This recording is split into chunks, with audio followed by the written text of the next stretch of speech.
The Weight of What Isn't Said, written and read by Elton Gar. Markus tried to smile as he walked the streets of the small town. He was the mayor, and it looked bad when he was the only one who didn't smile. There was no reason not to smile. Everything about the town was as close to perfect as anyone could imagine. But he hated lying to everyone, even if it was for their own good. People could have pretty much anything they wanted, from a custom-made car to any food they wanted, or even personalized weather. Not that most people bothered with the last.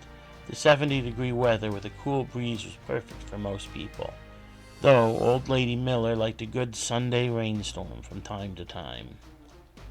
Since the primary point was for him to be seen, Markus sat on one of the benches and watched the people for almost 2 hours. As he did, he tried to pick out which of them were real. He knew some of them. Deborah and her family were simply there to help fill out the city. Her father ran one of the 4 stores in town, and had been brought in when no one else wanted the job. Markus was pretty sure that the boy with her was one of the real citizens.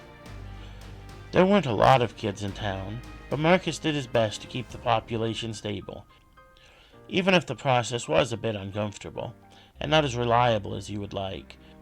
But it was one of many things that needed to be done. He didn't bother to visit any of the stores while he was here. Even once he had changed it so that he didn't need to eat or sleep, he still visited them regularly. Even knowing that none of it was real, the food here was one of the things that kept him going. After about 3 hours, he went home. Being the mayor's home, it was on the tallest hill in town, overlooking everything.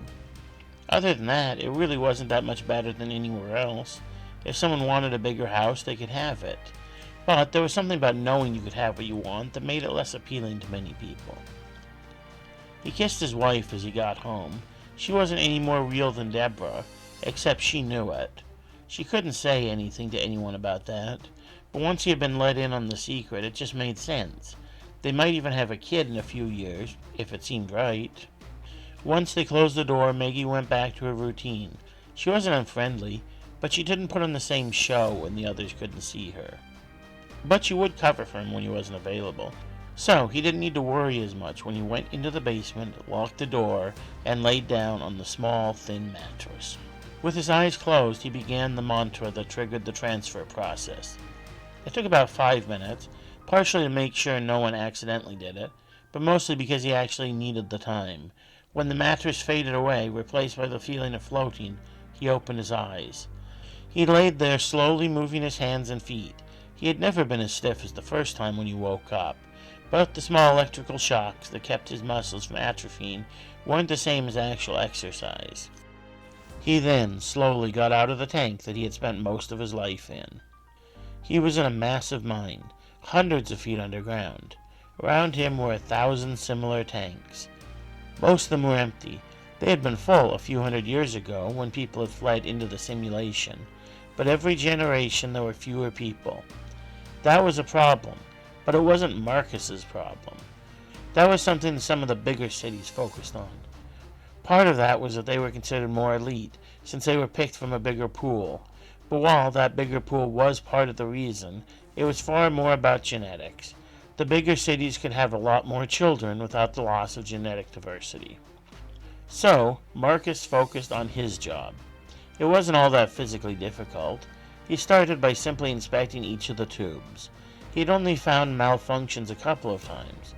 The more dangerous of the two was when one of the food tubes had gotten clogged, meaning that Cindy had been slowly starving, and no one knew it. Examining them took about an hour, and like most days he didn't find anything. He then checked the general mechanisms. That was when he saw the problem. The battery levels were down from maximum.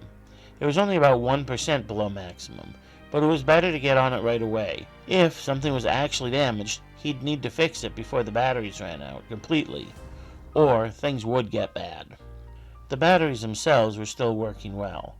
That meant it had to be the solar panels. And after sitting down in a chair that was almost 300 years old for a few minutes, he gathered himself up. He had never actually been outside. The mine was miles long and filled with everything you could possibly need. and if he couldn't find something, he could order it from one of the other cities. But this was different. In a near terror from the stories he had heard of the outside world, Markus pulled on the thick plastic suit. It was as old as the chair, and he had some questions about whether it would protect him at all. But, after a lifetime of being isolated from the rest of the world, he needed to at least try. Getting to the surface wasn't easy. There had been an elevator, and there was a small chance it would still work, but he doubted it. Instead, he found the emergency stairs, a steep, seemingly endless staircase that was carved into the hard stone that made up this entire place. Unlike much of the other stone that had been worn over time by people using it, this looked as if it had hardly ever been used.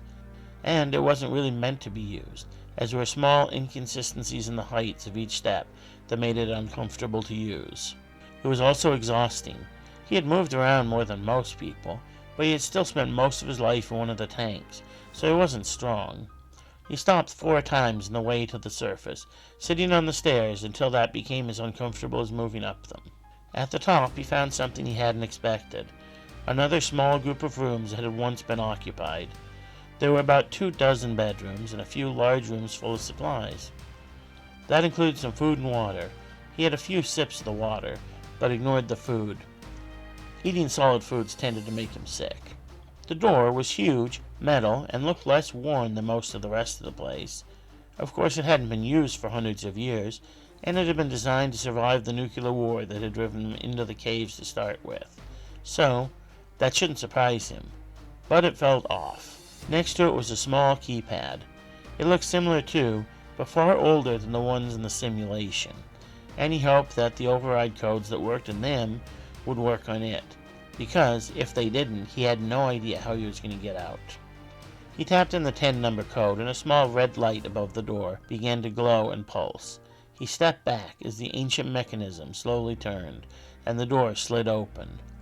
Pulling the orange plastic over his face, he took a deep breath, and then stepped out.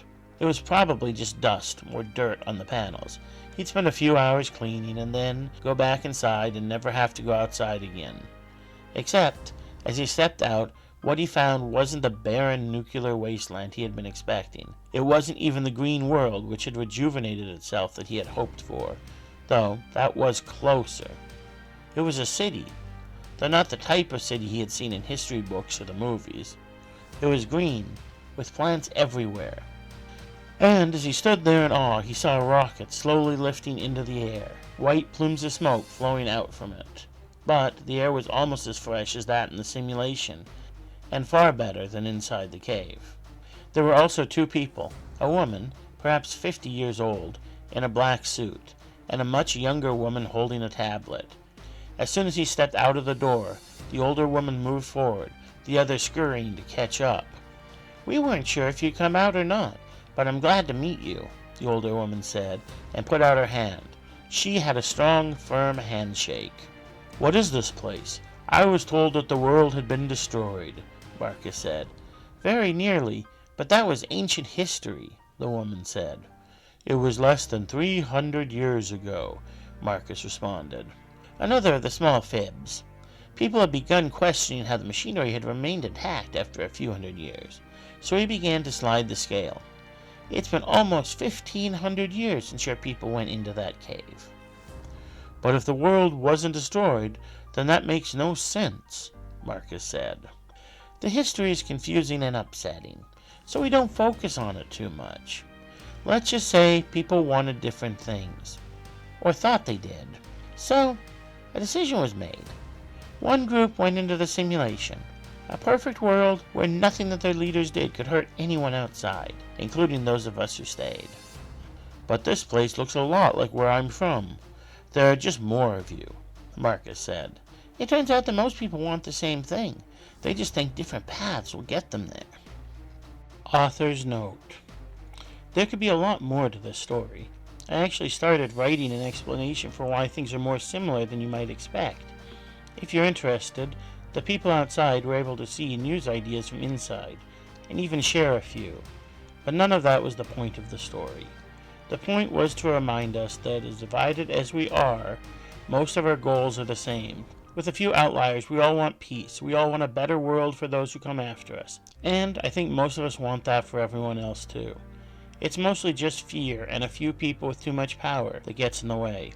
Fear that someone is going to take what is ours, or that by helping someone else we won't have enough for ourselves. Fear of losing some status that we probably never should have had to begin with, or just fear of people who are different.